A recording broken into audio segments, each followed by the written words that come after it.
United States of America and to the republic for which it stands, one nation, under God, indivisible, with liberty and justice for all. Okay, and let the record reflect that we've got 4 trustees in person and Dr. Blaze on Zoom with us, and we have 2 student board reps as well. Thank you, AJ, for stepping in. We really appreciate it. Of course. And that, let's see, item 3.1 then is the approval of the agenda. Take a motion. I move that we approve the agenda. I second. Okay, so I've got a motion and a second from Catherine and Sanjay that we approve the agenda. Ava, would you like to approve the agenda? Yes, I approve. Thank you. And AJ? I approve. Thank you. Back to the board. All in favor? Aye. Aye. Thank you, Paul. That carries 5-0. Debbie? And that takes us to item 4.1, which is our MVLA spotlight. And I'll hand it over to Dr. Myers. All right, thank you. Thank you, Fiona. So tonight, we are going to speak about our Spotlight Award. And just a little background, as part of our longstanding tradition of community partnership, MVLA created the Spotlight Award. This award is intended to publicly recognize someone who has gone above and beyond in their efforts to support education broadly and the students and staff of MVLA specifically. Tonight, we recognize Gay Krause.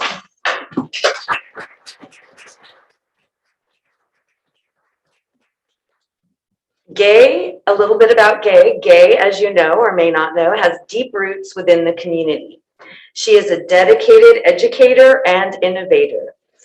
As a former school teacher and principal within the LASD school district, she has been a strong supporter of professional development, tech innovation, and our students.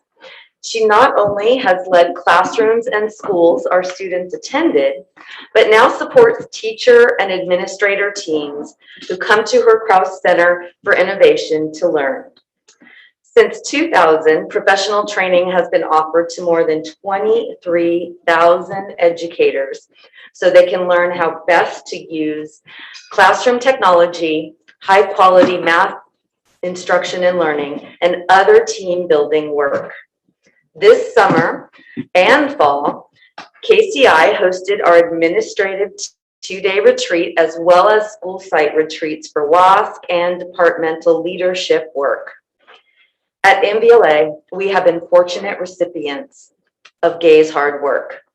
The Krause Center has state-of-the-art classrooms, a maker space, and also serves our wonderful middle college students in partnership with Foothill De Anza Community College, who use the classrooms within the center. Gay, in addition to the work that she does at the center, serves on boards that benefit our community, but particularly the youth within our community. The YMCA of Silicon Valley has a great partnership with our district. The Foothill De Anza Foundation continues to have a partnership as well. Children Now and the Mountain View Los Altos Hills Challenge team, of which our team regularly participates in. And I believe we have about 7 members and our board attends as well. So tonight, I want to thank, and I know there are more boards out there because I know there are other contributions as well. But tonight, we want to recognize and celebrate Gay Krause with the Spotlight Award. And thank you for all of the work that you do on behalf of our students and community. So thank you, Gay.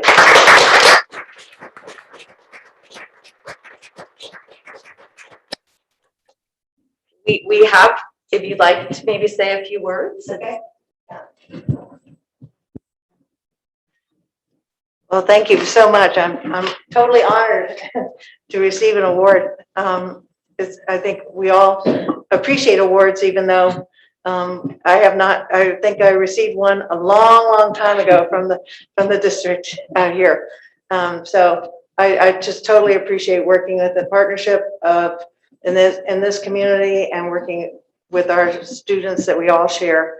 I love having the middle college students working at our center every day, and it gives me a chance to still be principal. So if they need anything, I'm always there. And every now and then I get to substitute in for a few minutes. And so I love doing that. So I love having the youth around us. So thank you so much. It's great. I've worked with so many I've been working since I started out at Graham Middle School many years ago as a counselor, and then assistant principal, and then principal before starting the Krause Center for Innovation. So I worked with a lot of your superintendents, and I think Nellie's the best. So thank you. Thank you so much. Yeah. Thank you for reading those comments that I gave you. Just kidding. Yeah, they're right here. We have a small token of our appreciation, just so you can remember this recognition tonight. And in the past, we had a picture, but we haven't had one since we've been back. So our board would love. Yeah, just 1 second. I think Sandra wants to add. Yeah, I just want to just add to the gratitude that Nellie spoke of. Actually, I want to go actually more than that, because she said above and beyond. A lot of times when people express above and beyond, maybe it's a little bit of an exaggeration. But I think in this case, above and beyond doesn't express what you have meant and what you've done for this community. So I first I first got to know you, and I first got to see what you've done back in 2014 when Judy Hanneman invited me to challenge team. And I was, from that first day, I was blown away, and I've been blown away ever since. The collaboration that you can get out of this group of community, from pediatricians from Stanford Hospital, the Mountain View Police, the Los Altos Police, various nonprofits up and down the Bay Area come to our challenge team, to your challenge team, to make our community better, and they all do it for the kids. I just am inspired every time I'm there, and just all the people that are attend that meeting to just want to make a difference. And I think a lot of that is because of you. And so I'm very, very grateful for basically what you've done for our community. So thank you very much for that. Thank you. And I've enjoyed working with, I know all your board members, and you just have a wonderful board. And Fiona and I were talking about that earlier, how wonderful it is that you all work so well together and things are going so well in this district, because it's not everywhere. I'm getting a chance now to, as we're doing professional development out and about other districts and things, they're not all run quite the same, and the results aren't quite the same. So they all need a lot of help, and you've got a very fine district that you need to be very, very proud of. Number one. Yeah. And another comment there too is, one time Gay told me that she'd gone to a professional development or something way back in the day, more than 30 years ago when she started Challenge Team. And that was kind of a concept that was brought up. She's the only one that came back to her area and actually started one. And guess what? Now the wealth is spreading. We've influenced others. There's now a Sunnyvale one. There's now a Santa Cruz one. Santa Clara. Santa Clara. Milpitas. Yeah, lots of people have started it because it is such a wonderful way to involve the schools, the churches, the medical, the child advocacy organizations of all kinds, and the public safety all together with the goal of influencing the youth in a positive way and helping them march on their way. Thank you. That's very nice. Yeah. No, all of you have been very supportive, and whenever we've asked anybody to do anything, they immediately jump and say, sure. And that's just an unusual thing, I think, community-wide as well. So thank you for all your, so I just think that hard work. your name is like out there with support for our schools. And I think of you, and I always think of all the support you give, and I just want to thank you. Everything, all the years I've been on the board, you've just been phenomenal, and thank you so much for everything you've done. All the stuff at the Krause Center, coming up with our goals, that big, huge meeting where we invited everybody in the entire Los Altos Hills and everything. Right. It was phenomenal, and I can't thank you enough for all you've done. I can't believe you only got one award so far tonight. City Attorney knows I'm gonna fix that. Are you supposed to get an award every year? Thank you so much. I'm very honored. We should do a picture. We're gonna do a quick photo. With Bill in the background. Okay. Sure. Well, while everybody's moving over, I just want to second everything that was said and say also, Gay, one of the best presentations I've ever seen at a school board meeting was the one your team gave on the use of technology about 4 or 5 years ago. And I think it might be time to reprise that, because I'm sure there have been some great advances since then, and the use of on remote learning as well. So Gay, I'm hoping we can get you back for that. Okay, so we're happy to do that. Thank you. Thank you. And then we're gonna try and stick Bill in the corner. Okay. Yeah. Okay.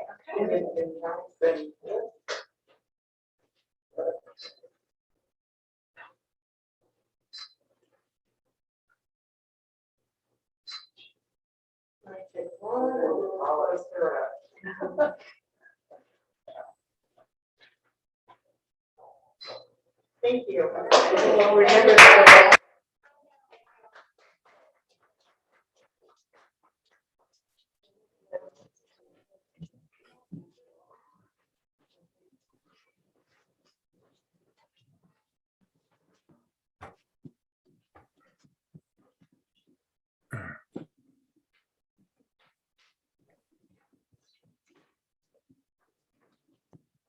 Well, that takes us to item 4.2, which is our district resolution supporting suicide prevention. All right, thank you very much. From a celebration to something very serious this evening, what we bring forward to you is a resolution for Suicide Prevention Month. So whereas September is recognized as Suicide Prevention Month, a time when millions of people around the world join their voices to raise awareness of suicide prevention, treatment, and recovery. And whereas the Mountain View Los Altos High School District recognizes that suicide is a leading cause of death among youth and supports actions in preventing suicide ideation, attempts, and deaths. And whereas this is a time that is dedicated to bringing visibility to the role everyone in the community can play in preventing suicide, and to encourage all community members to know the signs, find the words, and reach out to someone they are concerned about. And whereas education about the warning signs of suicide, the value of preventative measures, and the best methods to support those in need is essential to our community. And whereas the Mountain View Los Altos High School District continues to coordinate the collaborative efforts of community partners in development and implementation of evidence-based suicide prevention, intervention, and postvention strategies. And whereas the stigma associated with mental health conditions and suicide hinders suicide prevention by discouraging at-risk individuals from seeking life-saving help, and further traumatizes survivors of suicide loss and people lived experience of suicide. Now, therefore, pending board approval, the Board of Trustees of the Mountain View Los Altos High School District do hereby proclaim the month of September 2021 as Suicide Prevention Month. Thank you very much. And I just want to note the date on this, August 23rd, so it should be September 13th. Yes. Sorry, I was kind of quiet there. We're changing the date on the resolution to read September 13th instead of August 23rd. Thank you. Okay, so I will take a motion. So I move that we approve the Mountain View Los Altos High School District Proclamation number 21227, Suicide Prevention Month for the month of September. I'll second that. Okay, we have a motion and a second from Sanjay and Catherine that the board approve proclamation 21/22-7 suicide prevention month. Would you like to vote. I approve. Thank you. Thank you. And back to the board, all those in favor? Aye. Aye. I want to make one comment, yeah. Yeah, let me just finish my thought. Sorry. Motion carries 5-0. And go ahead, and I was going to say something. Go ahead. What I wanted to say is, we have gone to lots of efforts and hired many more people in a recent couple of years, and even more this year, to help with mental health, and including William, who is heading up that effort as the wellness director, coordinator, what is it called? What's your title, William? And our board policies have a section on suicide prevention, and our administrative regulations do too. It is very much in our vision of what we need to do for students and the health of our community. And it's a very, as you said, sober topic that we need to do all we can. And I was simply going to thank our team for all of your work, for every single person's work in the district. We have both principals here with us. We've got our lead teacher, and our union president with our Teachers Association here. And I just want to thank our team for all the work in this realm, because everybody's working really hard. So thank you very much.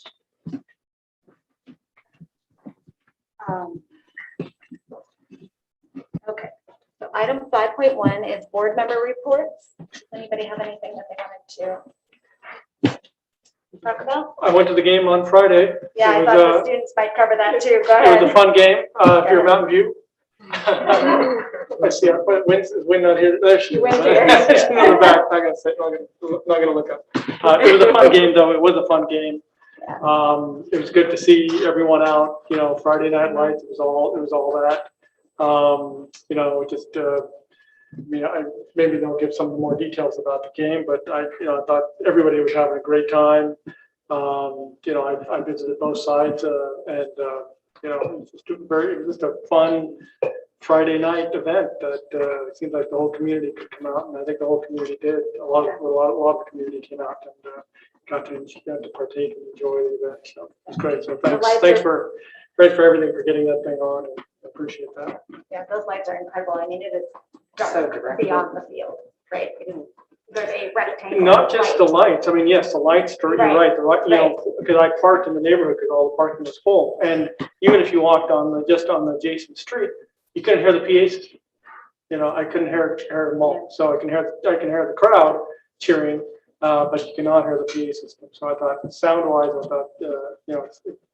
it went well as well. So I thought it was good. And I want to thank Dr. Meyer for taking me on a walkabout. I think they're called walkabouts now at Los Altos High School. We spent about 2 hours walking around the campus and looking at the new construction and visiting classrooms, and very impressive. I think all of us are in rotation to do that with you, and I think it's a really good effort, and I appreciate the time that you've given to do that with us. Thank you. My pleasure.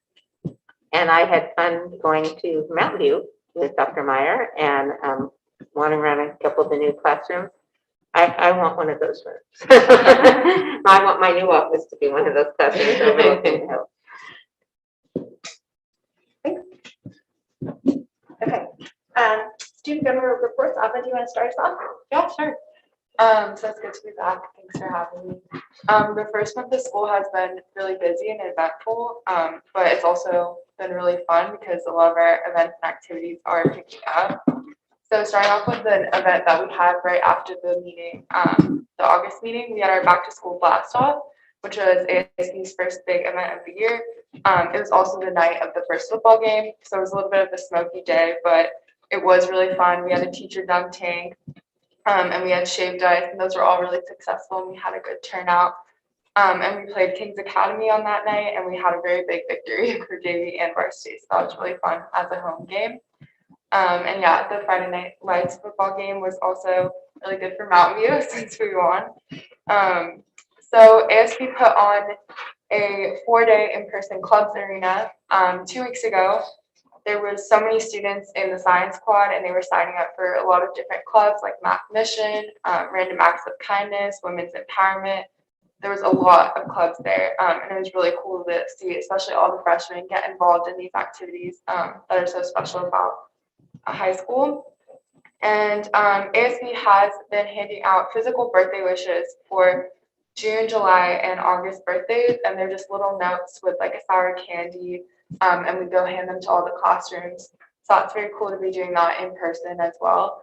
Our 6-man Sports Spirit Club has been back in action as well. They're presenting spirit themes for all the football games and all the volleyball games so far in the year. So that's getting everyone together to go show spirit and support for all our sports teams.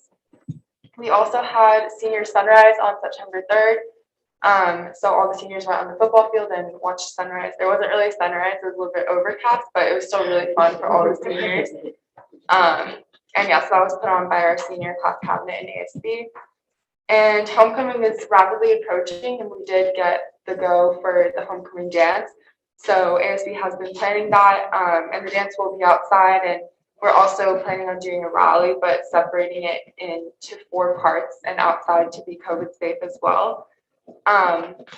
We had the Wellness I'm Sparked introduction in second period last Wednesday. So obviously since I was with the meeting, I knew that was coming. So it was really cool to see that. And we did that during tutorial. We also in ASB talked about homecoming court voting, since that's something that we're doing right now. And we voted to approve, including staff like the secretary and Ms. Grant on homecoming court nomination. So this is like the first time we've done this. So yeah, that was pretty significant as well. And we had the freshman ice cream social about 2 weeks ago, and that was our ambassadors program. So it was all the freshmen for freshman orientation, reconnecting with their pod leaders, and we checked in on all the freshmen to make sure like how their year was going. And then lastly, we had Spartan Pause. That was another event that ambassadors put on, and this was outside in the science quad. Lawn games and Pause therapy dogs were there, and it's just focused on wellness and well-being, and it's really awesome to see everyone outside there as well. So yeah, lots been going on. Great, thank you. Did you do birthday goodies for every student in school? The June, July, August one. Right, Yeah. but you're doing everybody. Eventually, you'll do everybody. Yeah. Oh my gosh. There's Okay. fun. Yeah. That's a lot of fun. Yeah. Okay. Go ahead. Should I go now? Okay. Yeah. So at Los Altos, in ASB, we set up junior senior movie night. Usually it's all 4 grades, but because of COVID, we had to split it up. So we split it up to first try out the juniors and seniors, since they had previously done a movie night. And it actually had a really good outcome. We had a lot of people come. During the week, we sold tickets in the quad, which was really great. And we were able to play music and get a lot of people to come and like ask us about the movie. And that was really fun. We also had a new student lunch for students out of the district, which was great. A lot of kids showed up. We passed out the flyers during the week. And during their classes, the new students would get their flyer, and that would let them know when to come to the cafeteria, when it was, and we got a great outcome for that. We had club day, which was during our last week, and it went really well. There was a huge turnout and a huge number of clubs, which was really great. There were a lot of students who were able to find these clubs that they didn't know about, and a lot of clubs were able to get a lot more participants and club members, which was great. We had our Spirit Week last week for our first at-home football game, which was actually great. We had specific dress-up days. We had Cowboy, Pink Out, Blue Out, and Tropical. We got a lot of participation from the students, and then during lunch we had games. Like for example, we did a water balloon toss and a relay race, and there were a lot of kids who came out to the quad and participated, which was really, really great. And a lot of kids came with their friends, and a lot of people, we had a great audience as well who would just watch the games happening, which was amazing. Before the game on Friday, we had a tailgate because our relay was canceled. And we surprisingly got a really good outcome. A lot of students came before. It started at 6:30 and ended at 7. It was a little bit last minute, but surprisingly, we got a lot of clubs to come and sell stuff in the quad. And whoever didn't finish what they were selling sold at the game. And mostly everyone ended up selling out in the end, which was amazing. And we were really happy about that. There was a lot of spirit and a lot of people came dressed in blue. And Mountain View came dressed in your guys' theme as well, which is great. Sports-wise, cross country had their first meet in San Francisco on Saturday, which went really well. Field hockey had a tournament this weekend. This week we have college and career visits. We are doing class spirit days. So for example, seniors did seniors in sunglasses, which are getting a lot of the class very engaged and part of it, which is amazing. And we did junior jerseys 2 weeks ago, which was really, really fun. And a lot of people came dressed in jerseys. And volleyball had their first game. That's it. Great, thank you. Questions for AJ? No, I just want to go back to high school. I know. Okay, so that takes us to item 7.1, which is our superintendent's report. Okay, thank you.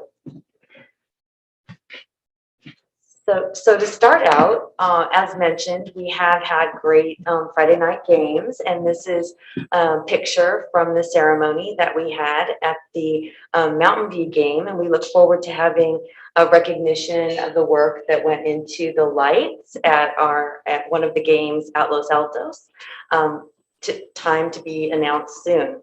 So you can see here, we had our Board of Education, we had remarks by President Walter, and we also had former board member Joe Mishner and Mayor Ellen Kamai, and we also had Sanjay Dave, Catherine Vonnegut, and Debbie Torek, and Mike Matheson, who has been leading up the construction efforts. So first kind of chance to see how it went, and some of these photos really came out just beautiful, and you can see it dusk. I believe when we have Los Altos, it will be dark, so we'll get a real sense of what the lights are like during the ceremony.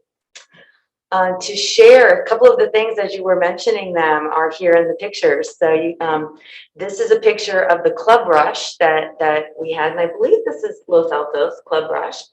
And briefly, I'll share a few community events, some information about the COVID news that we've been working on for most of the last few months, more intensely, including testing, and then some academic updates, mostly photos.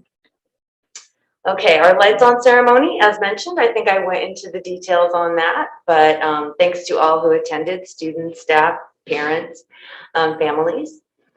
And moving on, we also have had just a real productive month back. And so this is a great shot. I think it shows some real nice personality pictures of back to school night at Los Altos. So you can see they really had a great time. I like this picture in particular. It's a great photo. And you can also see that Assistant Principal Rosenberg is plugging Green Ribbon Schools as well. So that's always nice. We also had our administrative team at Mountain View High School, and they worked on having these particular back to school nights virtual this year. But some of the feedback we had last year is that parents enjoyed having it virtual, but we also know that parents are looking forward to having something like this in person, because meeting their teachers face to face, it's just very different in person. So we are hoping to do that next year. And on the right here, you can see an example of one of our teachers who took pictures of the facilities and shared them during the virtual presentation. And this is Alta Vista, and I enjoyed listening to Alta Vista's presentation. They went through each teacher across the campus, and they all talked about what they cared about, what they were going to focus on this year, and why they were there at Alta Vista. So it was very different, but a wonderful presentation as well. one of the other things that we have been working on, both campuses in the last 2 weeks, held with the support of our wonderful Mountain View Los Altos Foundation. The foundation annually welcomes 9th grade parents. And this year, our 10th grade parents are also kind of like our 9th grade parents, but we had a fantastic turnout. On the left, you can see Los Altos High School. Both events spilled out into the quad so they could take advantage of the fresh air, and they were in the cafeteria. And both administrations did a great job of answering questions, speaking to what was important to them. And for the most part, it was a great opportunity for parents to meet each other and say hello. So thank you to the foundation for hosting that flawlessly. We've also been hosting our PTSA meetings, and you can see here we have Los Altos PTSA. You might see a couple familiar faces on the right. And we are holding tomorrow night the first Mountain View High School PTSA. So they will be having theirs tomorrow night at 5 p.m. So thank you. There's a lot of work behind all of these events, that the preparation and all the care that goes into it. So as always, it was a well-run meeting, and we look forward to a great year with our PTSAs. In addition to that, some work that we've been doing academically includes looking at something we've talked about here in this forum, which is the disproportionate number of students in certain groups, particularly our Hispanic youth, who are struggling to succeed. And so as part of our CSACE disproportionality plan, we are looking at academics, and we're looking at how we can best support families and communities to help all of us work together to support the students. And so you can see here, we have 4 phases, and this is our second year of this particular plan. And so we're getting started. We are looking at root causes. I know that our offices are reaching out to families and community, and also in the role of our community outreach specialists and our new director of student services and equity. They are working together to increase outreach with families, because we know that we need the families involved in order to help our student success. And then we're going to, through those efforts, plan for improvement, and then continue implementation in some cases and start implementation in others.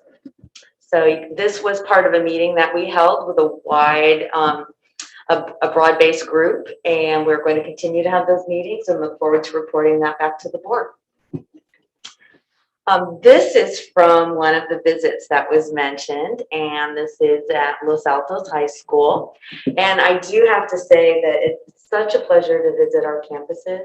You can see all of the work that went in over the summer to preparing the campus for all of the things that we need to do as we prepare. So special thanks to our site administrators, our teachers in the classroom, our counselors, our therapists, our different types of classified staff and support, because they work very hard. And as was mentioned earlier in comments, we like to think it looks smooth, but it really is because a lot of work that went into it. This particular photo, they're growing lettuce vertically. And one of the goals of this particular environmental classroom is to eat it for lunch in the cafeteria. And so I suggested tomatoes, and so we'll see what happens with that. I'm a big fan. But this really is something that really brings the hands-on approach, obviously, but also engages students in not only nutrition, but the environment. And if you haven't visited this classroom, I highly recommend it. You should talk about the machine. Oh, The yes, machine has yes. like a light and a timer, and you time it when it goes on, and it somehow it aids in the growing of the leaves. It's just incredible. It's just. And the water pipes up through the machine. It comes from the bottom, and then that within each of the pods, there comes spongy things where they're growing without dirt, so they're sticking the lettuce. I'm sure that's not the clinical term. It's hydroponic. Hydroponics, exactly. And so different types of lettuce, they have about 10 different types of lettuce, but this really is a new, more advanced machine from some of the earlier ones that were put together that were just pipes and different kind of waterways. So these are the state of the art, and the innovation grant from the MVLA Foundation supported these particular growers, and they do look forward to applying for more and continuing that innovation. So wonderful things happening. Also around our construction, I know at our last meeting we saw a lot of the fantastic pictures of the work outside the buildings and inside. And this is the new state-of-the-art Culinary Arts.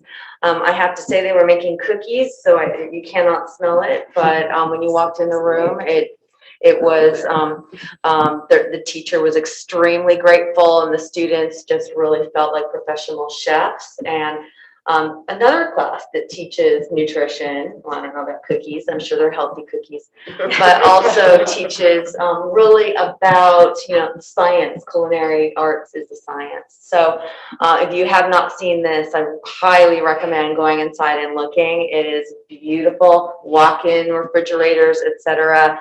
And the bond really made all of this possible. So fantastic start of the year, and everyone was completely engaged, that's for sure.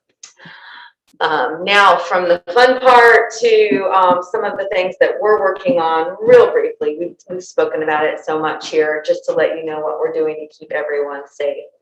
So one thing I don't think I can say enough is we're very grateful that our personnel department has been working with testers and a testing company to provide testing Monday through Friday on both of our campuses. So that really allows for students, if they are in contact, to get right back into the classroom as soon as possible. It allows staff to feel safe because they know that testing has occurred. So that is something that is happening. We're continuing to, with vaccinations, we are looking at 97% of staff who are vaccinated, and continuing to work with the shrinking number who are having testing instead.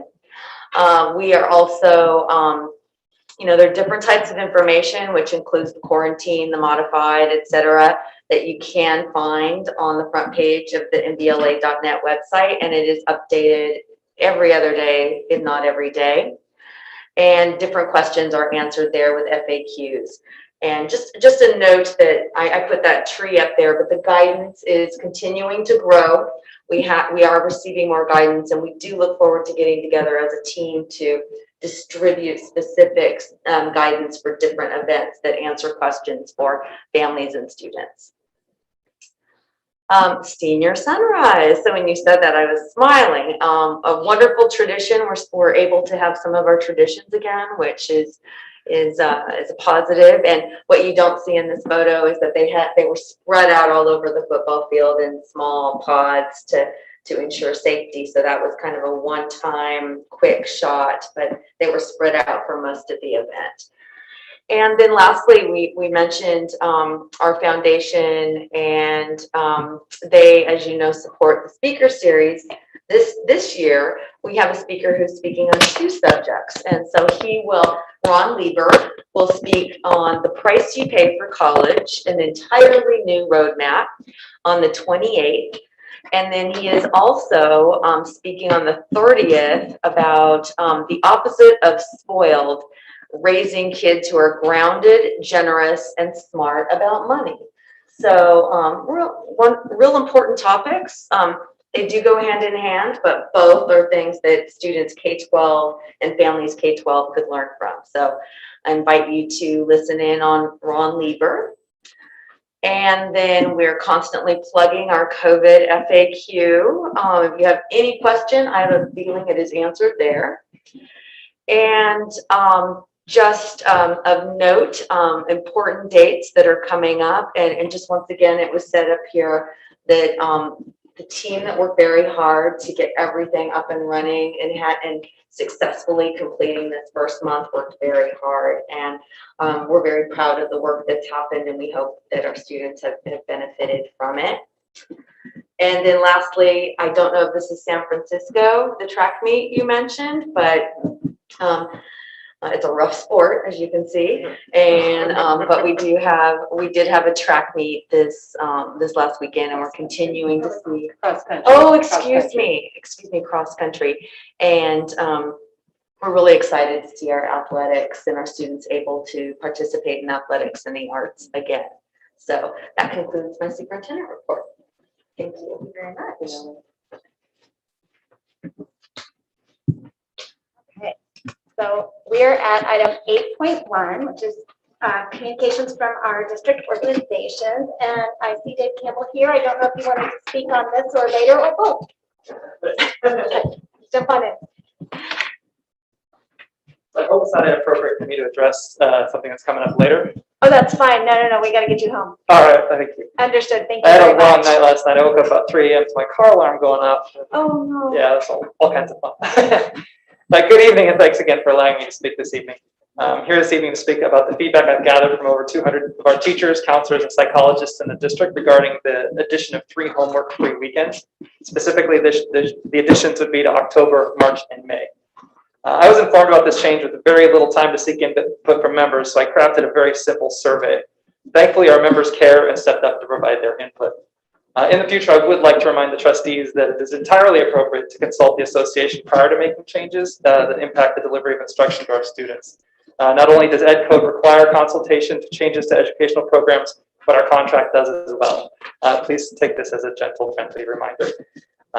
I'd also like to remind you that we have hundreds of experts who are already employed in the district and are longing to play a role in decision-making process in our district. While you have the power to make the decisions, we know how they will impact the students you were elected to represent, and we were hired to educate. I submit here another invitation to rejoin the Partnership Council, where we can discuss the trustees' interests and have discussions about how to better serve our students, but do it together, not in isolation. I would like to quote a few seniors from the class of 2021. I'd like to note I'm only using MVHS seniors because this is the data to which I had access. I'm confident this sentiment is felt across the district, though. They stated in their exit survey, the unfortunate reality of mental health support at MVHS is that it's fundamentally crisis response based instead of preventative. Just because a student's transcript shows all A's doesn't mean that the student is okay, safe, and healthy. Another student stated, MVHS alumni say that going to Mountain View is way harder than going to college. This is Bay Area culture, but it's pretty backwards, and the people who have the power to change it are the school administration. In the survey regarding homework-free weekends, many teachers pointed out that limiting homework isn't enough if you're truly seeking to improve the quality of life for many of our students in the district. If we truly want to make a change, we need to limit the number of AP classes that our students take. The reality is that schools that have limited APs in their sites have noticed a difference in the admissions decisions for college applications. Have not noticed a difference, that's a really key point there, in the decisions for college admissions. Since universities evaluate students based on the local criteria of a child's home school, they're only comparing them to the child's. If all students can take limitless APs, our students will be compared to the other students who take all APs that the school offers. When a school makes a bold move like this, it is clearly explained in our school profile. Each university will know that students graduating from MVLA are only allowed to take 3 per year, for example. If there are students who want to take additional courses, they can take them at the local community colleges. Back to the survey regarding homework-free weekends, 64% of DTA members supported the move, but a growing number have said it's not enough. Thank you. Thank you very much. Go ahead. Go ahead. So what am I hearing from you is that more homework-free weekends are what you are hearing from staff? I'm saying that many staff members believe that we need to have more homework-free weekends, and many think that that's just not enough. We need to take it further. I mean, there's more to do. So that's why I interpreted it as there was more Absolutely. to do. Spot on. I mean, I was kind of worried because I just wanted to know, I wanted to find out what your support was from the modifications that we were proposing in just this. And based on what I'm hearing, the modifications in here are acceptable, but we need to continue to do more. Yeah, there was a little concern about how soon this is happening. So October is, hop, skip, and a jump from here, and many teachers have their curriculum lined out, have homework assigned. And so that was kind of, some teachers said, I support the concept, but not right now. Maybe next year, absolutely, because they felt that it was kind of precipitated. And so while they support the concept, not the timing, and others just said it's not enough. We need to do more to protect our students from themselves many times, and not allow them to just take limitless AP classes and add stress and so much stress. Okay, so what, oh, go ahead. So would you be able to share the survey with us? Absolutely, happy to. Okay, so I know we're not on the agenda item, but I also know that you need to go home. So I just want to add one comment now, and for everybody in the audience, this is a later agenda item. I didn't anticipate needing to apologize, but I apologize. We in my mind, we were doing cleanup because we added the 2 weekends last year, and the intent was that the teachers were getting, right, we're building in a stress break for the teachers, so therefore shouldn't the student, in my mind, we were fixing an omission to the policy. So anyway, so to your point of needing to collaborate better or work better in the future, I truly thought we were doing cleanup on something that was already in existence. So I will personally, I will issue an apology on that. As I said, it was gentle and friendly, but I appreciate right, it. but that's where it came from. That's where my personal approach came from, was I thought we were doing cleanup from miscommunications last year. So understood. Thank you. Thank you for being here, Dave. Appreciate it. Yeah, thank you, Dave. Okay, thanks. Safe drive. Okay, so this takes us to item 9.1, which is public comment on items not on the agenda. And we do have one green card. We would ask you to fill out a green piece of paper at the back if you would like to speak, and just a reminder that we can't take action on items in this section because they aren't agenda. But we'd be happy to hear your thoughts. So Leah,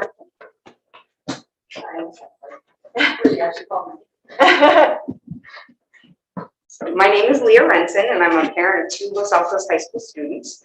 I am very supportive of the district's initiative to create its own ethnic studies curriculum. Ethnic studies, when well taught, can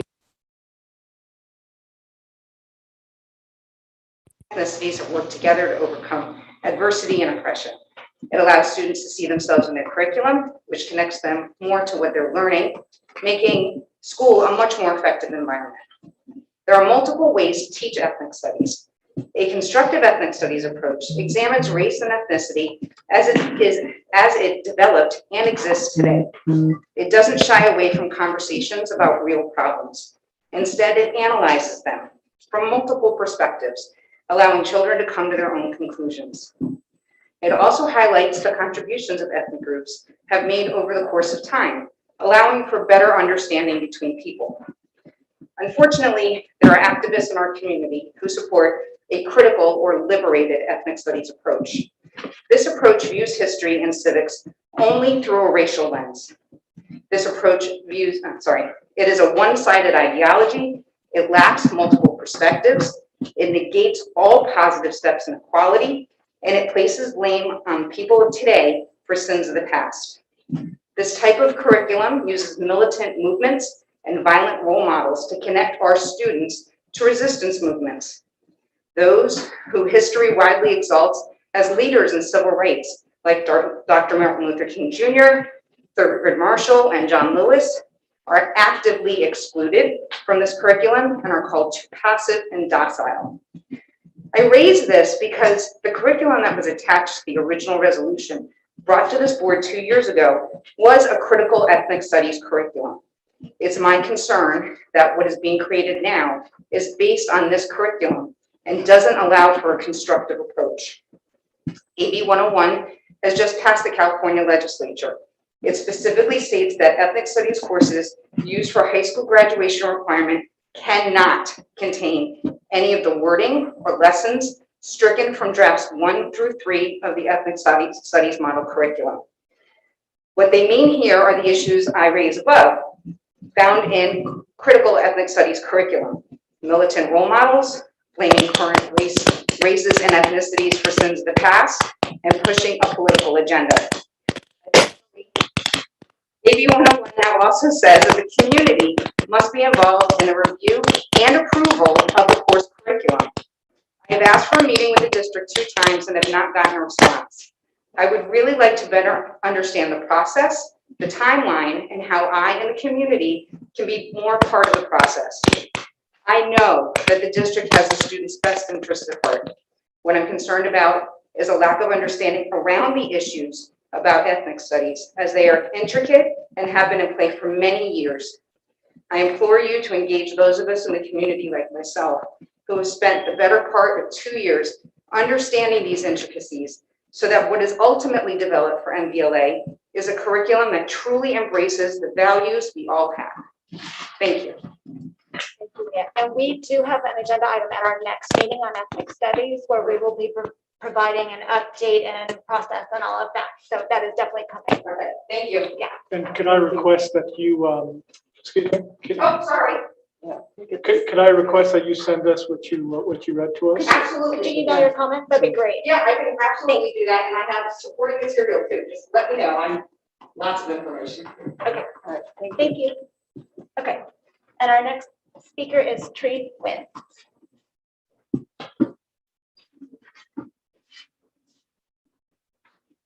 Hi, I've been working at MVLA for almost 7 years now. I've been working as 6 years previously with as IT at the DOED.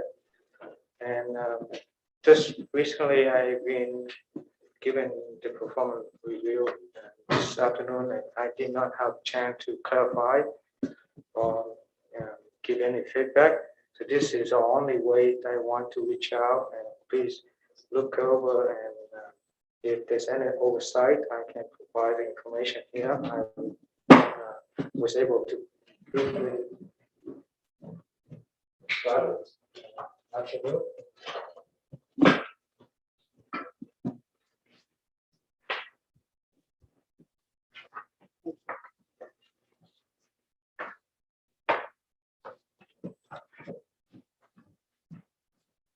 most of my work I've been dedicate myself and put out 110% of even previously doing ASIT as last my performance.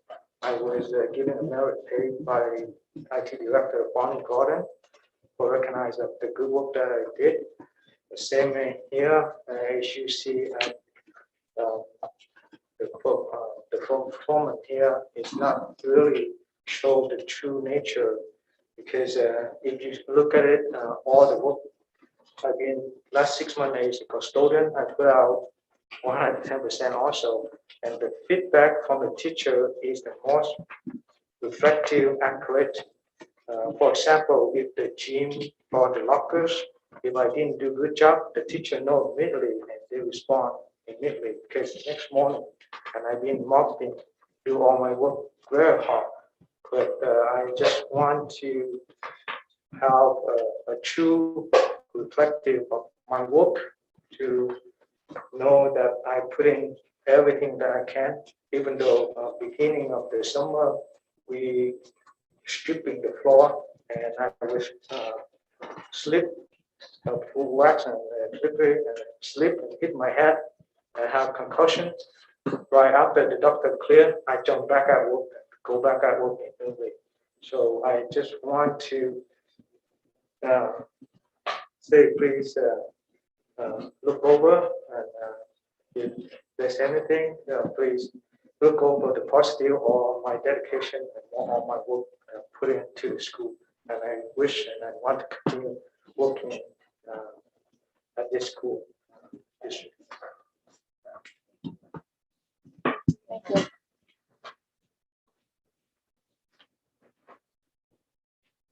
Okay, so Debbie, no additional part? Okay, thank you. So this takes us to item 10, which is our consolidated mission. And I would take a motion. So I move that we approve consolidated motion 10.1 through 10.12 as written in the agenda. A second. Okay, so I've got a motion, a second from Sanjay and Debbie that we approve items 10.1 through 10.12. Alva, how would you like to vote? I approve. Thank you. And AJ? I approve. Thank you. Back to the board. All in favor? Aye. And Bill, you can raise your hand. So, Bill, I did see the note that that you've lost sound, but it looks to us like you're muted. Did you actually accidentally bump your mute button?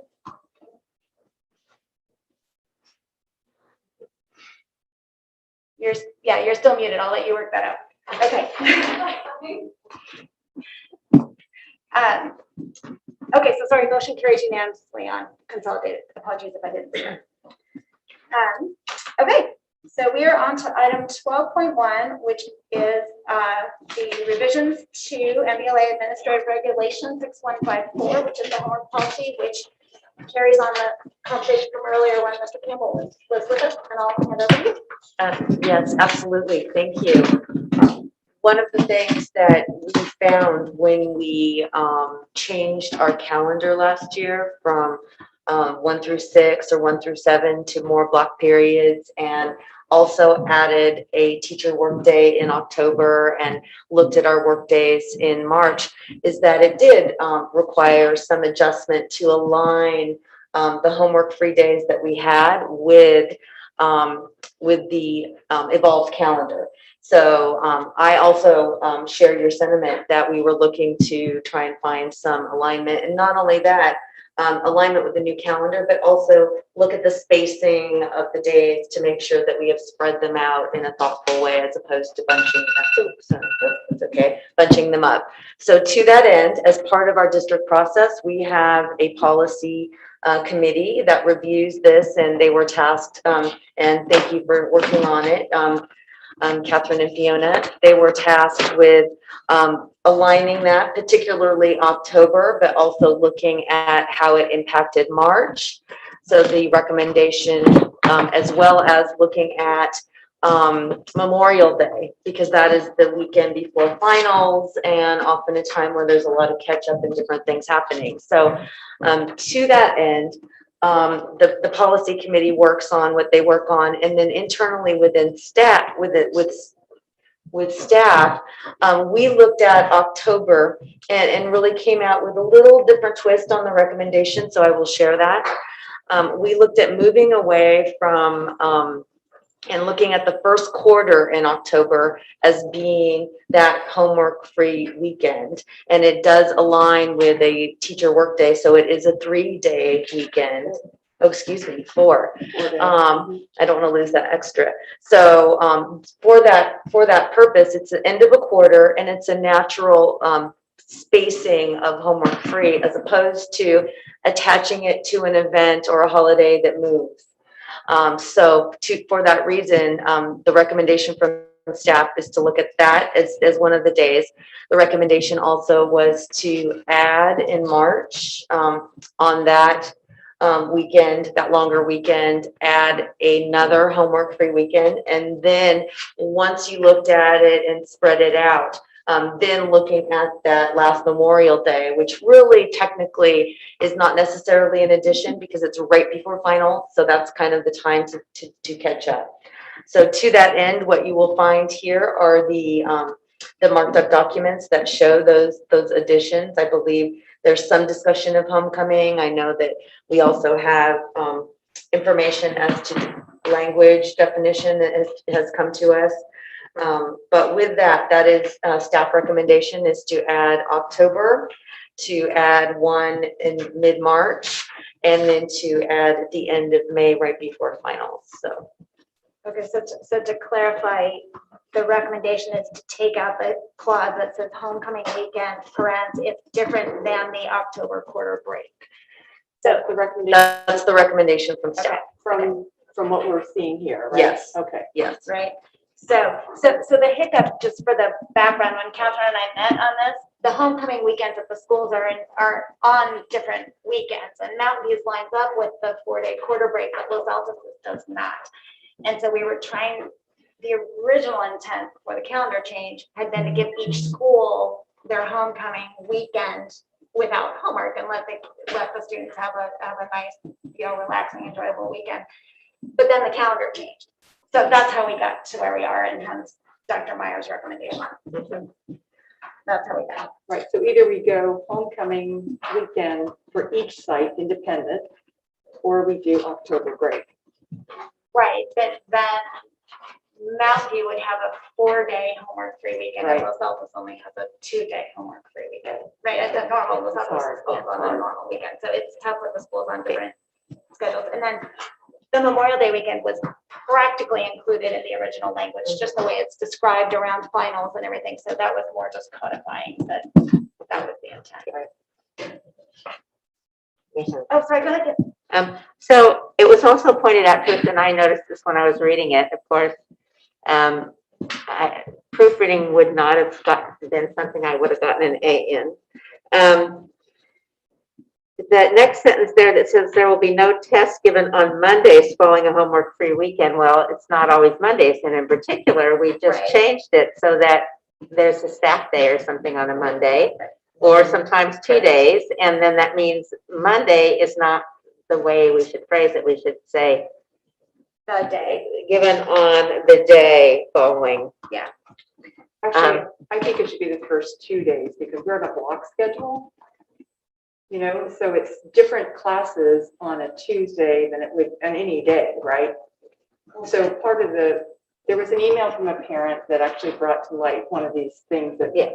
this particular piece that Yeah. we're talking about here, that stated that Monday isn't usually the first day Right, after right, what it could be. Yeah. But the subsequent part of that was that you could also demand, implement a test on the second day, which means you're still studying for your homework-free weekend for the Tuesday, because we're in block schedules. Years ago, when we didn't have block schedules, we'd have every class every day. But right, since we're in a block schedule, if a student on the second day has a class with a test, they're still studying for the test through the weekend for the second day. Mhm. So I'm thinking that we should have the first 2 days following. I would actually rather have it said the same thing you're trying to say, but say the next class day, or the next day of a class, which means what, No test can be given on the next day of a class. the next class day following. So if your class day was the next day, it Okay, would be that then works the same. early. That works the same. So I think that's, works no matter how I it think turns it's in out. the spirit of the same thing. It's just not to have a test following a homework-free weekend for the Okay. subsequent. so this will come back as a second reading. Dr. Meyer, Is can it- I have you guys It's on action right now, actually. take a, well, right, the first reading, right? So then it would come back as. No, it says Oh, it's on action. It says action. I'm sorry, I action. apologize. It's on action. Okay, may I have one more comment? So actually, Yeah. actually, just before you, maybe, I guess let's first maybe decide, should this be a first reading or an action? Because if it's, I'm actually fine with this being a first reading. And we can have it come back again unless there's some reason to have this be approved because of the calendar days sooner rather than the next meeting. Yeah, I think the notion was to give the teachers enough notice about the upcoming weekend. So I think these are small. I think we can really deal with it tonight. So may I add one more thing then too? Sure. And that is, as Fiona said, this was a little bit of a cleanup and to align with the teacher breaks that we'd already approved for the other parts of the calendar, and also to consider the wellness of our students at the same time. As a first step, and I think this kind of fits in with what Dave Campbell said, is that when I read the whole policy, I see things I would like to consider more thoroughly and change some more. But as Dave Campbell said, and administration has said, we need to discuss that with the teacher people and the administrative people and us, and get some surveys or feedback from students and so on, although we have gotten some already, before we make more drastic or other changes too. Yeah, that's just a bigger, longer. This That's is a way more. full year in the making when we did this, and so to Yeah. make a- So I can see that there's other things I would, I mean, if I had the whole power myself, I would be changing some more things, but that's not the way it works. We do it in collaboration with all the different groups and so on. So we will be working on it some more in the future. So as I'm hearing the cleanup for tonight, actions for tonight, so teachers may proceed but there's an interest in bringing back a review more thoroughly to go further, perhaps with homework, but definitely across the board with wellness supports. Exactly. So then another piece of this is that Sanjay, you sent a proposed Right, paragraph. so, yeah, so, you know, Beginning. right, so I think like all of us, we, you know, I read through this pretty thoroughly and kind of did my own research on it. So I think there was, when I read the definition of the homework, to me, there was a piece missing. And to me, the other part of homework that I think is very important is that it is homework, especially at the high school level, is also not just for preparation of the homework and to learn the homework that's given or the material that's in the class, but also to create study habits to prepare them for college. And that's the other thing I think is important for homework. And so I think part of that definition of homework needs to include that. And that's why I'm suggesting the following modification to that first paragraph of that we have for homework. And I can read it out loud for the audience, but everybody here, I think on the board here has a hard copy. So using that first paragraph, so if you go to page 108 on the agenda item, it's that first paragraph under purpose of homework. So instead of that first paragraph, then it would read, homework is defined as the assigned learning activity that students work on outside of the classroom. Homework contributes towards building responsibility, self-discipline, and lifelong learning habits. It is our intention to assign relevant, challenging, meaningful homework assignments that prepare students for new material and reinforce classroom learning objectives. Homework should provide students with the opportunity to apply the information they have learned, complete unfinished classroom assignments, and develop academic independence. Homework should be differentiated to meet the individual student's needs. So I personally think it's excellent. I'm perfectly happy swapping the paragraphs. I like it too. I think you did a nice job looking at Yeah, that. I'm perfectly happy with that. I'm okay with that.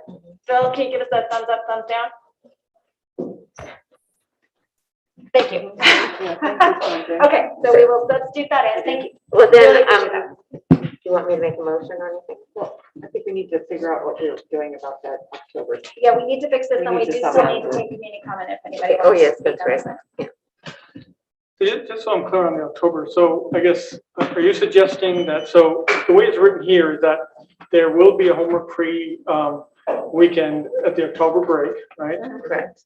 Then if homecoming does not land on that October break, then that whatever that homecoming weekend is there, then it will not be included as a homework free. Right, that's being deleted. That's the part that's being stricken. deleted, so you want to remove that. Right. Correct. We're keeping it to breaks. Mhm. So I guess what I heard though from Mr. Campbell though is that maybe we're not doing enough. So I guess I'm not so sure. I mean, so it sounds like this. But that would be 2 weekends very close together, and then not doing enough is not necessarily more homework-free weekends. It's other realms of So was that academic not, life. I guess was that not, was there any intent in that? Is there when this was first created, was this an oversight? When it was written this way, or was it, because I want to know if there was an original intent. Okay, to the have it original this way. intent was Catherine and me trying to honor Los Aldos's homecoming weekend being on a different weekend. So, okay, so when this policy was put in place about, what, 5-ish years ago, we didn't have the current calendar of a 4-day quarter break. So there was no break at the quarter, and each school by design would take their homecoming weekend as a homework-free weekend. Okay, because there was no quarter break. But now there's a 4-day quarter break, right? Right. Intentionally designed to give the teachers a break, right? The Right, teachers no, specifically I have- understand right. that, but it was inadvertently left in, the homecoming was inadvertently left in. That was Catherine and me trying to reconcile the whole situation. And once Dr. Meyer looked at it, she came back with a recommendation that we stay with a quarter break only. Okay, that's. Does that make sense? Okay, I think so. Basically, it sounds like it was inadvertent to keep the homecoming. Yes, correct. You can use that word if you'd like. Catherine and I were Okay, trying that to was- fix the okay, situation. Yeah. I'm just trying to understand if there was Yeah. original intent for that. Yeah. Sorry, got it. Okay. Okay. Okay, yeah. Okay, so then we just need to fix the language on no test given, and okay. On, So if we don't have on a class the day, first 2 days, on a class, the first day of a class Yeah. following.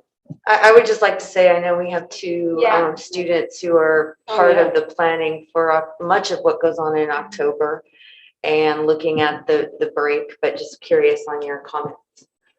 Yeah, so I can just speak for Mountain View, but that 4-day weekend is our homecoming weekend, so that would work for us. And then I know that the October 13th, when we go back to school, that's actually PSAT and SAT for juniors and I think sophomores and freshmen and seniors. So I think it would work for that weekend for us. That like makes sense. And I think it's a really good idea too, especially for homecoming weekend. So yeah. And it makes sense then if there's a PSAT for Yeah. both campuses who share that date to have that date, that weekend. I was gonna say. Okay, thank you. So you're in support of the change we're making, is that what Yeah, you're saying? I think that would be a good thing, homecoming weekend. I know from previous, like from my freshman year, it wasn't, teachers understood that we had the dance and it wasn't too stressful to deal with the homework. But especially considering the PSAT, I think that would be a great idea to have it around that area. So that students can sort of focus on that aspect of it and not be worried about the other work that they have to complete. I think that would be a really great help because some people are taking the SAT as well. Right, So I think that would be great. thank you for the comments. May I ask if you guys are happy then to have more homework-free weekend? Yeah. And do you feel that it's contributing to your wellness? I honestly think that the homework-free weekends are actually really great because we do still get the work in during the week and we get the homework, and teachers do keep up with the work. But then the homework-free weekends are great, like little relaxation breaks from all the APs and harder classes that we take during the year. I know that a lot of my friends personally are stressed out sometimes when it comes to those harder classes, so those breaks are really great. Yeah, and I would agree, but I would also agree that like there could be other steps that are taken, and I know that's a whole, like it's a lot to take in because it works in accordance with the teachers, and I know that like they have their lesson plans and it's really complicated, but yeah, I think when Mr. Campbell was talking about the limits on APs, I've heard about that discussion before. I think that would be something to consider too, but yeah, the homework-free weekends are definitely a good addition. So, yeah, thank you. Okay. Yeah. So we can make a motion. We still need to discuss how to do this, no test given on, is it the following 2 block days after, maybe? Well, the first class upon return. Yeah, because I think, you know, like, That works. first class upon return. That works. The first class on return of each class or something like that, because we need every single classes that you go to. So it's basically the next 2 block days. But it might not always be a block schedule, so. Oh, right, it could be a True. change The first schedule, class right? upon You're return right, would it could be. flex with the changes. Upon return from okay, so that works. Right. All right, so let me just read that sentence real quick. There will be no test given on the first class upon return from a homework-free weekend. Yeah. Okay. So when if it's during like a winter break, the Thanksgiving break, the first day they're back in class is Monday, which they have all their classes. Right. And then Tuesday they can have a test Yes, or yeah. a homework. If they come back on After Tuesday. Thanksgiving, for example, No, I just want to make sure that that's Right. understood. Yeah. Because it's not a block day. That's Right. what we're coming back to. Right. Okay, Right. so if we are largely comfortable, I will open this up to community comment. If anybody wanted to comment on this item. I am seeing nobody, so I will bring it back to us and I would take a motion. I move that we approve the modification to regulation 6154, homework makeup work, with the change to the homecoming weekend, striking that, adding the change to the sentence about tests following that and replacing the purpose of homework paragraph with the text that Sanjay read. I second. So there's a motion and a second from Catherine and Debbie that we approve Regulation 6154 with the various changes as described.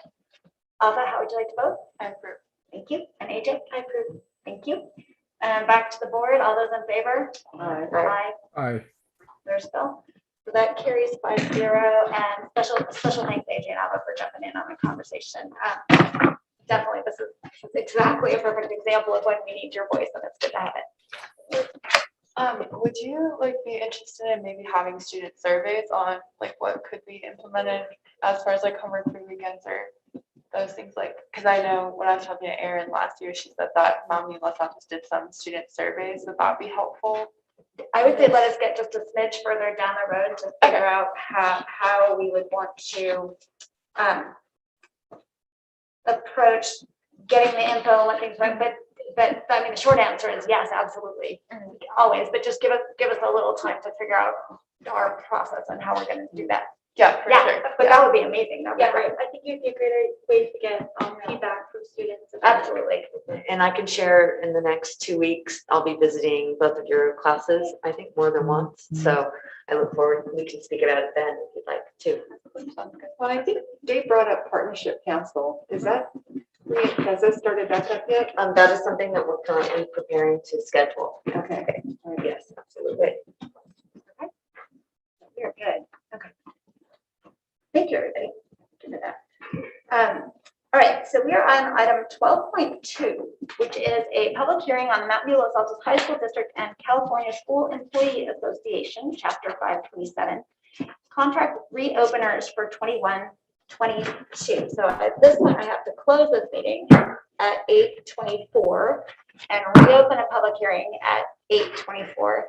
Does anybody wish to speak on the contract reopeners for CSEA this evening? Seeing none, I will close the public hearing at 8:24 and a half. And reopen the regular meeting at 8:25, we will call it, which takes us to item 12.3, which is the actual approval of the contract reopeners for CSEA Chapter 527. So I would take a motion for this. I move that we approve the MVLA district proposal reopener to the 2021-22 CSE agreement. My second. Okay, so I've got a motion from Catherine, a second from Debbie that we approve the CSEA reopeners for 21-22 as presented. Alta, how would you like to vote? I approve. Thank you. And AJ? I approve. Thank you. Back to the board, all in favor? Aye. Aye. So motion carries 5-0. Thank you very much. And that takes to item 12.4, which is resolution 21/22-5, adoption of the GAN appropriation for the year. And if you want me to send this your way, you want me to keep it, what would you like to do? I'll just quickly say this is the required annual approval of the GAN appropriations limit. I can give you more detail on the GAN limit, but that's about Prop 13 and all GAN is a control numbers of all. Just required annual revision of appropriation. And I'll just comment that for any of you who have PTA backgrounds, this is basically the resolution that lets you spend the money. So that's why we are doing this, and we do this every single year. So And we have to spend the money. right, We have to. yeah, we need to be able to spend money. So okay, I would take a motion. I move to approve resolution 21/22-5, adoption of the GAN appropriations. Second. Okay, I've got a motion from Debbie and a second from Catherine. And very quickly, did anybody in the community want to speak on the GAN appropriations resolution? No. check it. All right, Alva, would you like to be able to spend the district's money? And AJ? Thank you. Okay, back to the board. All in favor? Aye. Bill is an aye, so that's 5-0. Again, Debbie, thank you. Okay. And thank you, Mike, for coming up. We're at item 12.5, which is our 2021 unaudited actuals, and we will turn it over to CDO Matheson. Thank you. And I'm just going to move up here, A, be on camera, and B, because I'm behind the camera for you guys when I'm sitting there. So thank you. Lots of great info updates. I love all the presentations and reports about what's going on this year. And yet we take a moment during this meeting to kind of finally look at last year. Closing the books, the financial books, and our financial position to end the year. There's a lot of detailed information in the board packet. That's in the standard accounting code structure software version, which I encourage everyone to read in more detail if you're so interested. But really what I have here in this slide deck is a high level kind of summary version of that. I shared this with you over the weekend in an email. And we can attach it to the board agenda if we need to as well, if people want to refer to it later. So with that, we'll jump in. Looking at last year, you see here the numbers where we ended the year. This is all the numbers in the general fund rolled up to one big revenue line of over $114 million. So it's a lot of money, which of course we are stewards of and have the honor and privilege and responsibility to spend to promote learning and to support our students and staff. So again, that was the top line revenue. It was infused with some state and federal COVID relief funds, of which we certainly appreciate. And I'll come back to that story a little bit later too, in terms of where that shows up with carryover money for the current or from last year into this year. Total expenditures, you can see here, we're not just over $112 million. And so you'll see that doesn't equal. So we'll get to what happens with what remains. And then we have this line that's a little obscure, and I'm going to pause for a moment to explain it more. So this is the general fund, and then we have other funds the district's responsible for, things that the state at some point in time said, hey, we should track this separately. So we have a separate fund for cafeteria. We have a separate fund for adult education. We have a separate fund for other post-employment benefits, those we locally negotiate. We have a separate fund for the building. We have a separate fund for other self-insured things or self-insured benefits. So when we transfer that out, we note that, and typically that's transfer out, which is essentially a negative number, treated like an expenditure. So we would add, that to the expenditure line, and then we would subtract that sum from the revenue and get a number. This year we had a quirk in that we had a lease program for all of our wireless access point upgrades. And so one of the unique things that happens in the accounting world is that when you get a lease, essentially what's happening is you're getting money, you take that money to buy a one-time lump sum purchase of the equipment, and then you make your annual payments after that. But what happens on the books is that money you get is essentially a loan to pay the equipment up front. You have to book as a revenue in and then an expenditure out. So why am I saying all this and I'm boring, the 10 people that are still watching online, is that this other financing sources, typically that's limited to what I've said here is our other post-employment benefits and cafeteria funds. This year, that would be a transfer out of around $1 million. This ends up being like positive, almost as more revenue, and we scratch our heads like, why is that happening? So I just kind of mentioned that just as context. It's a little bit like a home mortgage, right? We don't think of, I got a lot of money to buy that house, but you actually did, and it went straight to the seller to pay for that house. So it's an in and an out. And then really what you care about is the monthly mortgage payments. It's a little bit like this in the finance world from this payment. But where it shows up on that actual accounting code structure document makes it look like, did we get more money in there? So no. But it makes the numbers look a little bit different than you might imagine. They're all correct. They're all accurate. Don't worry. It still results in an increase in the fund balance of $2.3 million. So that's the big takeaway when we look at how we ended the year, $2.3 million more in that fund balance than we started the year. So it's important to understand what makes up that $2.3 million. And so this slide points that out.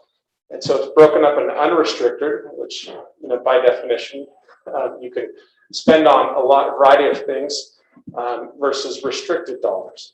And those are the things which are either donations, or in our experience this year was the COVID relief funds. So typically we see that number in restricted funds grow by a much smaller amount. We have donations, we have carryover from the foundation, maybe we could have some state like CTE money that we didn't spend in one year and carry over to the next year. So that's not unique, just the dollar amount was more unique this year. So if you recall when we were talking in the spring, the ESSER funds, the federal money we were getting, as well as in-person instruction grant, expanded learning opportunity grant, all from the state. Money that we booked last year that we didn't spend sits there and is used in the current year, 2021, 2022. So I just want to point that out because I think a lot of people that will look at this or read this, look at this, that total number of $2.3 million, and their eyes get big, or they might start to think of ways to spend that. It's important to understand a lot of that is restricted for certain things. On the unrestricted side, which is less than 900,000, it's broken out further just to understand where that comes from. Is we had a fair amount of site allocation carryover. So site allocation is what we give to the principals essentially, use at their discretion to pay for the things to run the school, not staff, right? But a lot of the classroom supplies, the copy costs, the lab equipment, the samples there, some music instruments, things like that. And because we were remote, if you recall, much of the year, a lot of those dollars went unspent. And so our practice every year is to acknowledge that carryover and allow the sites to spend it in the following year. So a lot of that money you'll see spent down, and the principals already have a wonderful plan. And we've been talking about how to use those purchases to help the student experience at our campuses. And so really, the net savings from reduced expenditures is $367,000. So I'm narrowing down to that is when we look at what we didn't spend money on, areas we overspent on, and we had all of our purchase orders that said we're going to spend X amount of dollars, and then at the end of the year we spent less. It comes out in that bottom line. So it's positive that we had an increase in the fund balance, but there's more to the story when we break it down in those definitions and looking at the buckets of money. Again, this is high-level presentation intentionally. So that's the fund balance. What does that mean? Taking a snapshot at our reserve level. We always meet our 3% required minimum. That's the state requirements. We see it on the top line. We just have to calculate it every time we do a budget update of what the 3% of expenditures equates to. Our board policy targets an additional 2 months operating expenses, which is about 17%. So as the budget increases and our expenditures increase, that's a moving target, right? So it's the same percentage, but it's a higher dollar amount. So that is now over $19 million to get to that 2 month operating expenditure. We continue to chase it. So the number in the left column, the current reserve level of almost 13 million gets larger, but so does the target. So it's kind of a moving finish line. But we are growing that fund balance and that reserve. And it is a healthy reserve. That means our district's finances is very healthy and good shape to weather unforeseen things that might happen, because that's what the reserve is for. And then our other post-employment benefits, which again, it's our locally negotiated retirement benefits. It's not STRS or PERS, the state teachers retirement system, or public employee retirement system. This is really some medical benefits our retirees can take advantage of. There's a calculation of what that would be. That's what you see on the right, the 4.6 million. We continue to put the annual required contribution there. So actually have additional dollars than is currently required based upon the actuarial study that's done every year for that. So, snapshot of our reserves and where we're at. One of the things, and what I do in these slide decks is look at what we did the year before and the year before, and kind of touch points we touch on is special education. More so on the funding side was a topic and a concern that we wanted to look at and bring to everyone's attention, as well as the impact on the general fund. And so this is just a historical slide where I added another column on the right and left everything else from last year. I know for those of us in the room, the people's faces are blocking the right-hand column. Look at you, Bob. Already moving. And so, yes, there's always a general fund contribution to the special ed program. Again, we report and track special ed funding separately, and that's because there are federal and state sources of revenue for this money.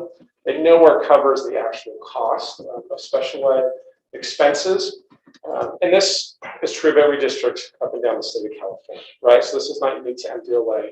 The percentage of the contribution might change from district to district, but it's sizable here, right? And it's important dollars, right? These are all of our kids and should be supported in these ways. But you see the impact. And really, what stands out to me and I want to highlight is the revenue.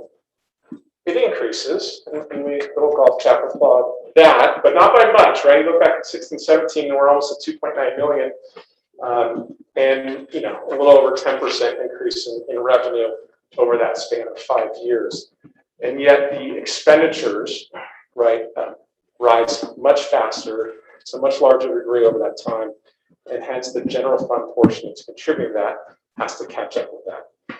So I know this is part of the state budget, looking at special education funding, and when things like COLA, the cost of living adjustment to help enhance special education funding from the state level are introduced, that helps. But it's a long way away from actually filling that gap if you want to actually have that offset. So I share this, just another touch point annually, looking at what it is. You know, our expenditures started to plateau a little bit, not exactly flat, but the increase not quite as high. So I think that's a positive thing to monitor and measure. We've had some turnover in leadership and staff there. We've had remote learning. So we'll see what happens now that we're back in person and full time. That could be contributing to some of those costs. I know we had a lot of purchase orders we closed out in special education that were nowhere near what we planned to spend, right? And those are for things like non-public schools sometimes, or other services we might be providing students that most likely were not expenses this past year that we'll see on our books again this coming year. So a little glimpse into special education and what's happening there. So beyond the general fund, just want to highlight the adult education. That's treated as a separate fund and not in your SACS documents in the board packet, but as part of the larger packet we submit to the county for their approval and oversight. And just kudos to Brenda Harris, the director there. What this slide shows is very healthy adult ed budget, you know, an increase to their fund balance. Again, they benefit from the fund balance that has been inherited from prior directors, but they've been able to maintain that. There was a time where there was concerns about ongoing adult ed funding, and would we have to eat in that reserve? And thankfully, between some of the budget reductions and tightening the belt they did there, and then the adult ed block grant, which the state put back in place, they've been able to maintain a positive balance and a small surplus every year, and then they're able to grow that. So just a quick snapshot of adult education, so kudos to them. So the audit team, our outside auditor, will come in and review these financials, right? These are the unaudited financials, and then later in December, we'll present to you the audited financials after our auditor comes in and looks at it. But really, after this point in time, we've closed the books, and now we start to look towards the current year, which we are months into. And what does that mean? Well, that's looking at the updated numbers in the first interim budget. So we'll come back in December and do a similar report like this, looking at current year financials. The ending balances we just shared become the new beginning balances of the current year. So that changes what everything looks like. We're going to monitor our property tax revenue projections. And so we've gotten our first look at that for this school year. And our secured property taxes came in thus far, estimated at 4.85%. So we budgeted 6, which obviously is higher than 4.85. That's the first time in 7 years that number's coming the other way. Usually we budgeted 6, and it's coming in 7, 8, 9. We've actually had very high growth in secured property taxes. Dare I say 4.85 is probably more than normal trend. And so that's just something to be mindful of when we look at the budget. When we approve the budget, we get a healthy surplus. So that revenue number coming in lower, I'm not worried about at the moment in terms of what our budget's going to look like, but we'll include that in the first interim report. We reconcile actual staffing levels versus our projections. So we projected enrollment, we staffed accordingly. Some people were hired and then didn't show up. Some people were hired and have left. And we've had enrollment increases over the summer, right? So Mountain View in particular, I'm going to look at Terry Fott, but on the order of 100 more students than we anticipated in the spring and staff for. So we've even made staffing additions to start the school year due to class size and contractual maximums. Even over the weekend, we were exchanging emails about additional EL students coming, right? And then being tested and even opening additional sections for those students. So now that we have those people here, we update those numbers and revise our budget. And then we are in the process of getting our medical annual premiums to renewal. We had an open enrollment here in another month and a half. And so looking at those rates, we budget 10%, which is kind of industry standard and a healthy projection. The preview is it's lower than that, right? So that's favorable to us, but we'll include those numbers as another key thing we add at that point. And with that, I will conclude my presentation. I'm happy to answer any questions or comments you guys have. But if not, then the next step would be to approve the financials for the 2020-2021 school year. So, yeah, I do have a question. The cafeteria fund typically ran under, right? Yes. Okay, so now that we have the funding for all students have lunch, what's the impact there, or how are we doing in that? And I'm sorry if you don't know the answer. No, it's fine. It's a great question, especially given what's going on with feeding all students. And the answer is one thing for this year, and probably a different answer for next year because of the funding sources.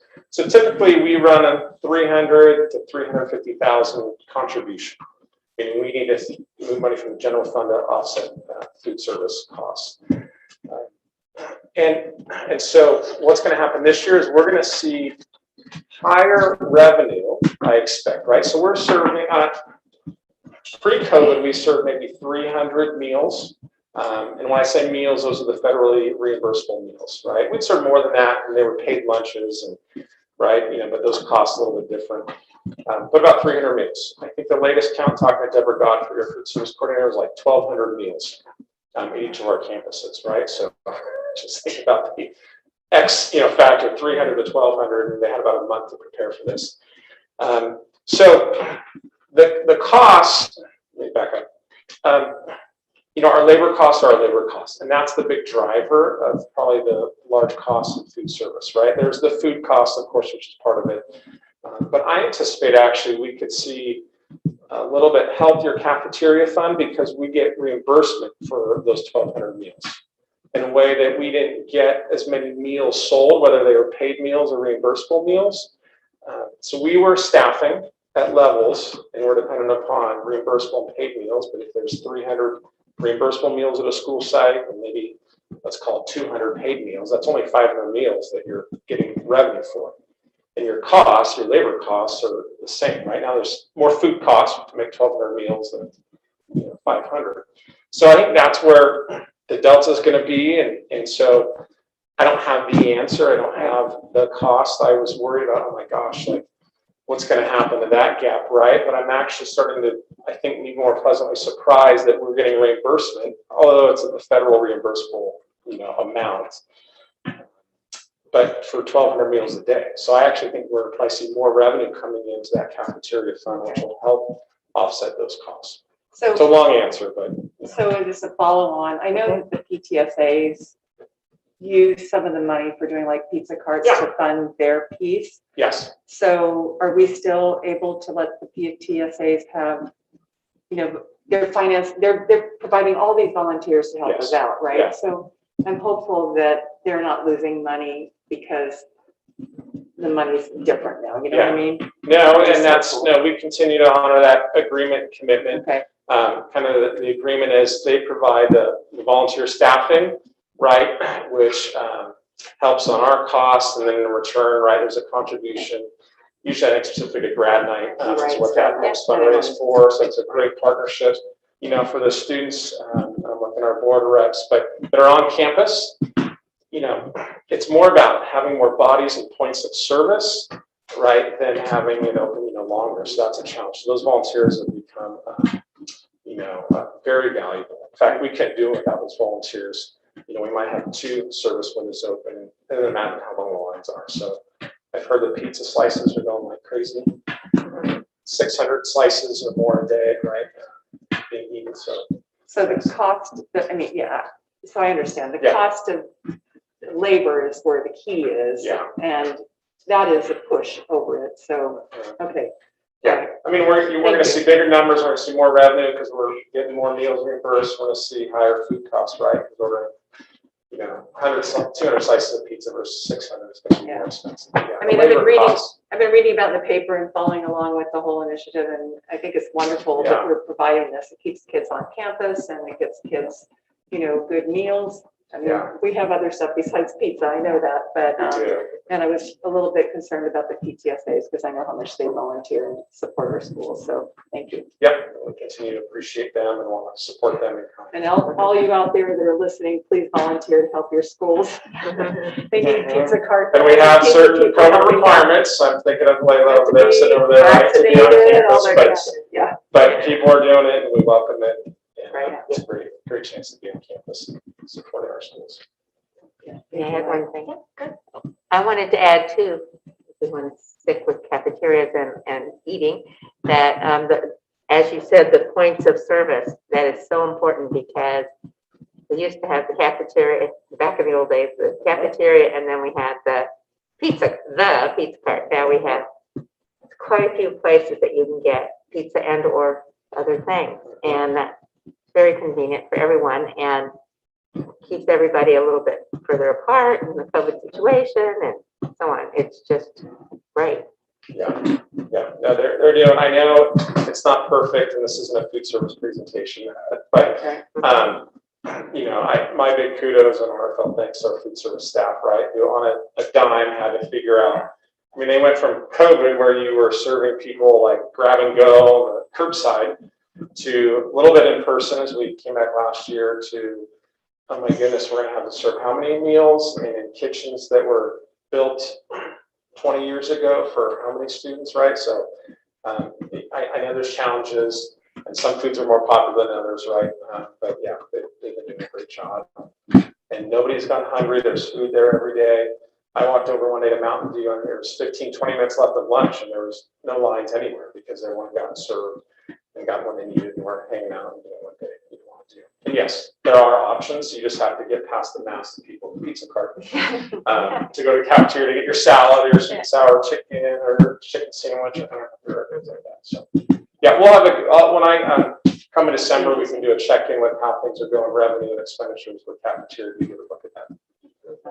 But the report is great. I mean, knowing that we're coming with COVID with extra money coming in different buckets and how you're able to make sure that we're balanced, thank you. It's a little bit worrisome, especially with, special ed, as you pointed out.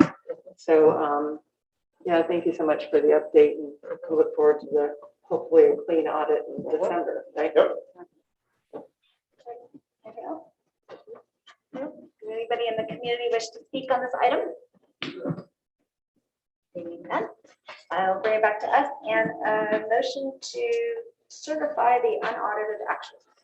I move that the board certify the district's unaudited actual financial report for 2020, 2021 fiscal year. So we've got a motion from Catherine and a second from Sanjay to certify the unaudited actuals from 2021 as Mike just presented. Ava, how would you like to vote? I approve. Thank you. And AJ? I approve.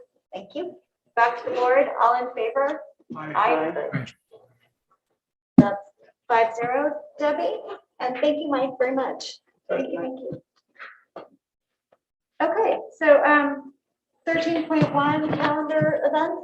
Oh, I'm so sorry. I actually have to go. I have a few of like 9.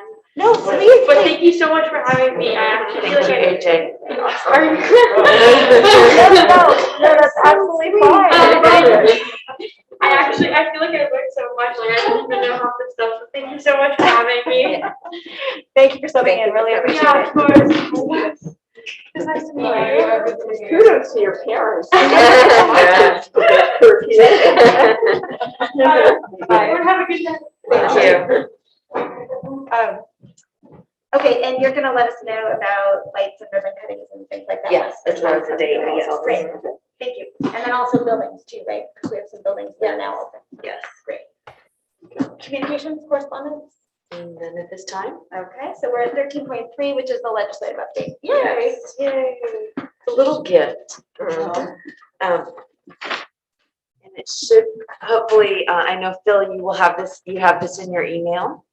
I wanted to share 2 new laws and 1 proposal that is coming forward as far as the legislative update, and the laws have a lot of different components. So I'll start with the highlights. I selected those that impacted MVLA.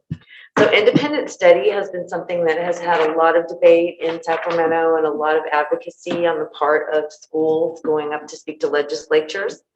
And so some of the changes that occurred as a result of this last Friday in the last session of the legislature included now you may count any type of funding or attendance on day 1 of the quarantine. In the past, there were some lags in that area. So that is something that is a new adjustment. So that will be something that many other districts, I believe, will benefit from that, who are funded by their average attendance. Something that will also more greatly impact MVLA. You are now allowed to have an agreement for independent study. They've opened the window to 30 days. And so a student can go into independent study and be there for 30 days. You have all of that time to do the really laborious paperwork that comes with independent study. So that's a real bonus, because that will, if we need it, that will help in that area. Something of great interest that relates to staffing that occurred with the last Friday legislation. Some of the rules have been in the process, but they were finally approved with flexibility. So one is credentialing. They are looking at waiving pre-credentialing tests. So there are usually some very basic tests that you take in order to get into the credentialing program, and they've waived about 4 of those.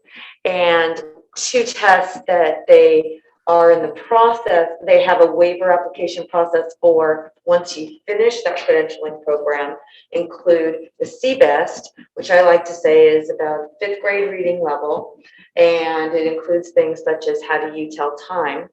And so it's a very lower level test. But the CSET is the absolute opposite, and that has real content specific by course that you are going to teach.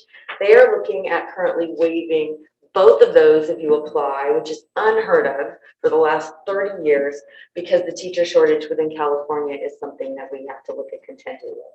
So luckily in MVLA, we are probably in the top 1% as far as staffing. So this is not a concern, but the fact that they're looking at waiving these tests just tells you where the state is in the staffing process. Some other things that they're looking at doing, particularly with math, is they are looking at allowing teachers who do not have the basic math credentials to teach higher division math. So currently you can get a foundational math class, credential that lets you teach up to algebra, but now they are looking at also considering waiving for all of the upper division and high school, the calculus, geometry, etc., everything after algebra 1. So that's a big negative in my book as a longtime educator. It's really kind of a sad commentary, if you ask me. And so I did want to share that. And what we know will happen is it will have a disproportional impact on schools in poverty across the state. So let's hope that they do something better. But this is currently what they have in place. And let's hope the waiver process is actually a really stiff one. I have a sense it is not. Okay, so that being said, moving forward with the need for flexibility, this is something substitute teachers, they previously could only stay for 1 month in any subject, and that had been around for about, I don't know, 5 to 10 years. There was a lot of advocacy to have them so they could teach longer than 30 days.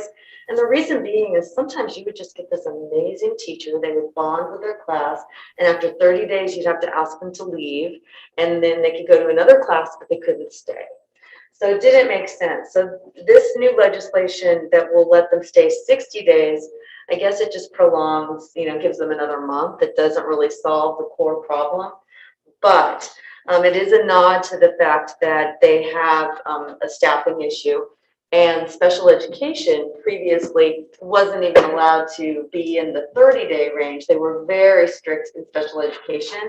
No longer the case. They are opening that up. So there will be flexible substitutes in special education. And this is because they really were having difficulty finding any teachers at all.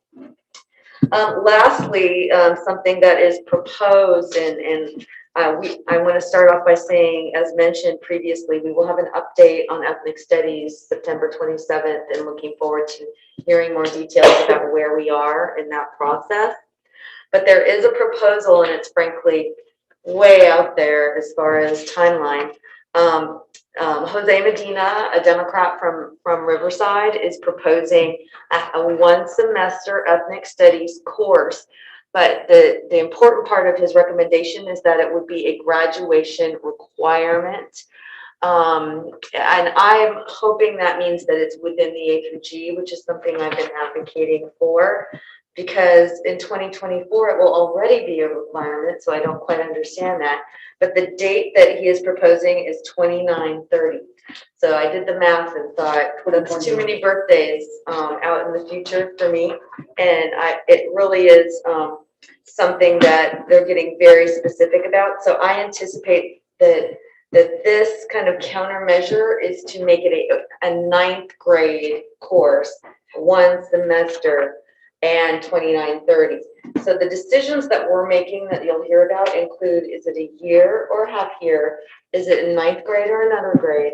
And he is currently proposing to answer those for us, but in 29/30. So those are some of the legislative things that are in the works. I don't think that last one is going to get much traction, but it shows you where they are in the conversation. Isn't there another one for grade changes from last year? Yes, there was AB 145, and this was for grade changes, and it started July 31st, and it went to, it was only a couple of weeks, but the good news is they extended that. So it's now going to go until the end of October. So that's really good news. We're going to start to get that information out there again. We have the same folks who we contacted who would be in that subcategory. So that was really good news that they extended that. That was a poorly written bill in the first place. So they called this session cleanup. Yeah. Okay. And it's So cleaning up. Yeah, so you said we're actively pursuing students that this may Yes, benefit. we have a list. The counselors have been working on it. They've already contacted them, and we actually, I think, have one or two who said, we weren't even here. How could that happen? So it's good news for those who are in limbo. Good, thank you. Yes. Very good. Okay, thank you very much. Thank you. Suggestions for future board report? I think one is looking at the homework policy down the road, right? Right, down the road, yeah, figuring out what that looks like. Something to keep on. Yeah. Okay. Date, time, and place of next meeting is the 27th here. And we did not have a closed session, so I would take a motion to adjourn. So moved. Okay, I've got a motion from Catherine and a second from Sanjay that we adjourn the meeting. Alva, would you like to adjourn? Yes, sir. Okay. And back to the board, all those in favor? Aye. Well, I assume that's a thumbs up. I'm gonna take it as a 5-0. All right, meeting adjourned. Thanks, everybody. Thank you.